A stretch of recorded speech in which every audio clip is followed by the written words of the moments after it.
Hey, what's up, guys and gals? Hopefully you're having a wonderful day or night, depending whatever time you're watching this. And today I wanted to give my playoff predictions for the Budapest Major, as why not? Kind of just felt like it. This video will be unscripted, as I am extremely late to making these predictions. Like, literally, Spirit versus Falcons starts 5 hours from now, so kind of behind on schedule.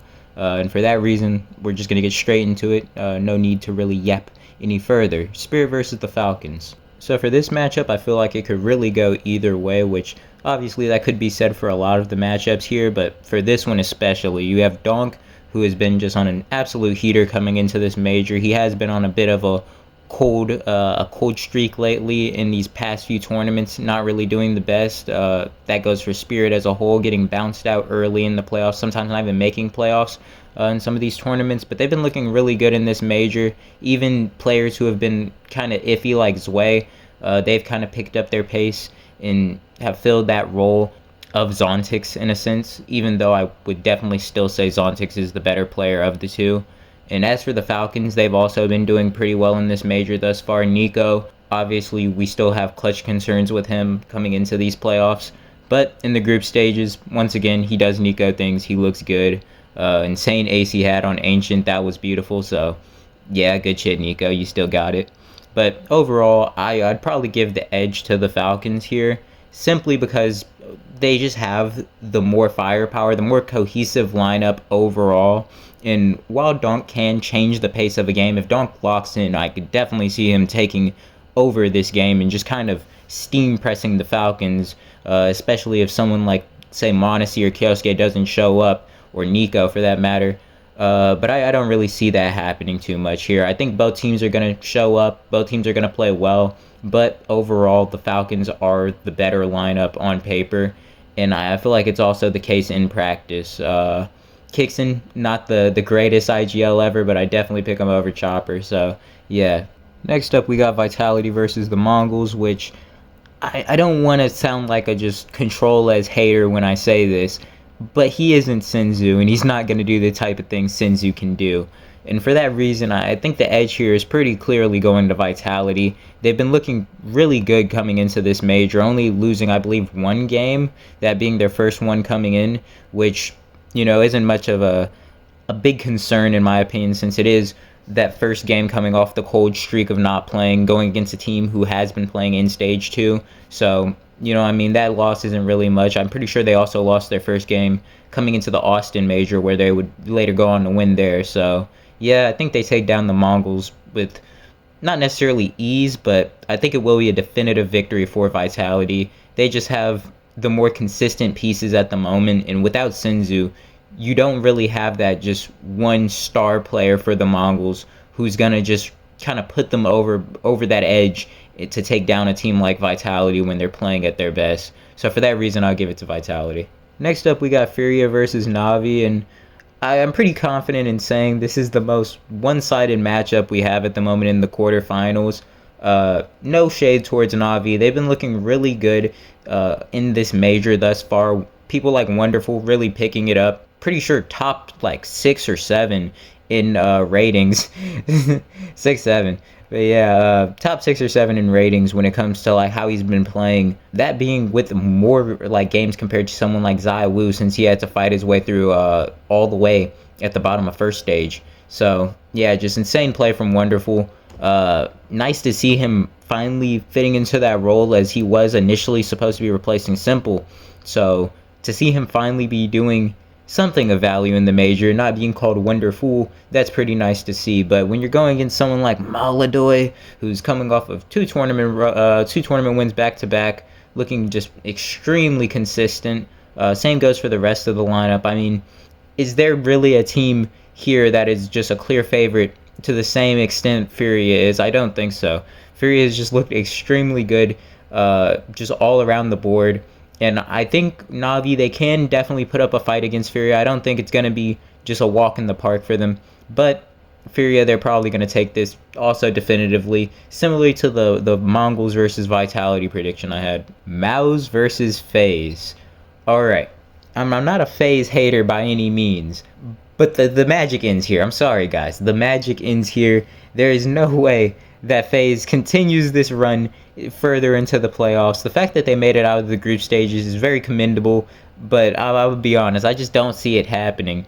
Though I will give Jacob his flowers. He's been looking just really good in this major, looking like a real solid player, which is surprising for a lot of people to see, including myself, especially as he's been looking kind of bad recently, prior to the major, looking like one of those players where we weren't really sure if he was going to be on FaZe next year, but now it seems like he's kind of slotted into that role. He's filling for Elige, and not Elige, Rain, my bad, completely lost on that one. But yeah, the role he's filling in for Rain, he seems to be fitting into that a little bit better.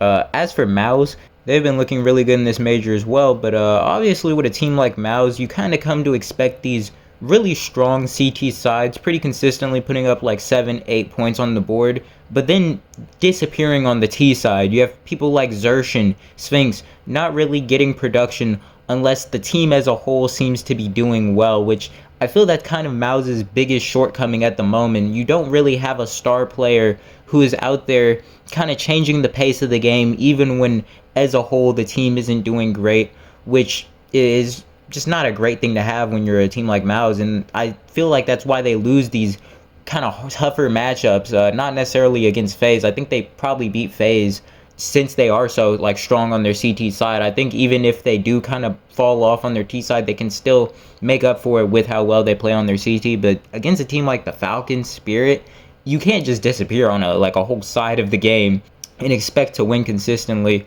or just have players who can't kind of create production, create space on their own without the whole team doing well. But I think Torzy is probably gonna smoke Brokey. It wouldn't be too crazy to assume that, even though he has been doing pretty well in the group stages. So yeah, I would say Mouse probably takes this.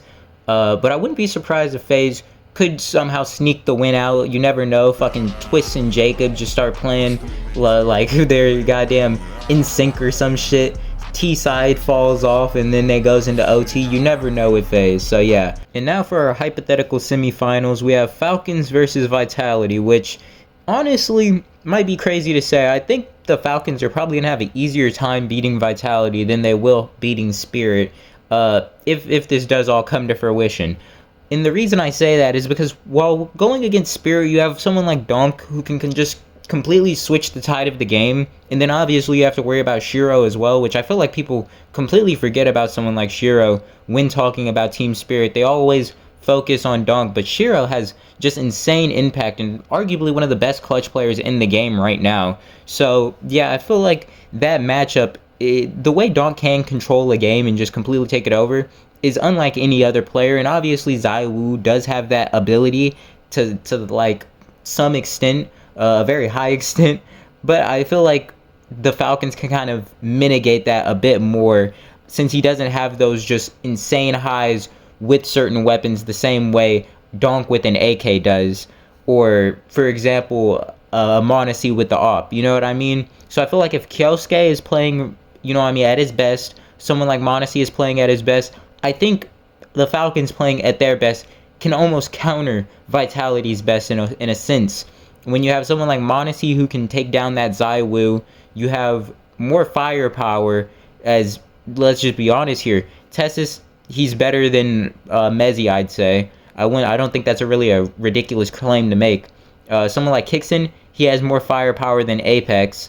Nico, I could argue he's better than Flames when he's playing well. So for that reason, I'd kind of give the edge to the Falcons here, and I see them making it to the Grands. Not with ease by any means, but I think they could probably do it in 2, just a really close 2. For our second semi, we have Furia versus Mouse, and this is really where that previous statement I made about Mouse's T side kind of screwing them against these top tier teams, because against someone like FaZe, you can kind of disappear on your T side a bit in those maybe 2-3 rounds where it's like, you should have won that there. It won't make as big of a difference. That kind of impact won't really show nearly as much as against a team like Furia. With Furia, you can't just completely fold on your T side, because they're not going to let up when they're on their T side, if that makes any sense. They're not the sort of team who are going to let Mouse just steamroll them on like the first half of the game and then just let them take the easy few rounds to close it out, or vice versa. And so for that reason, I think Fury are kind of countering Mouse in that sense.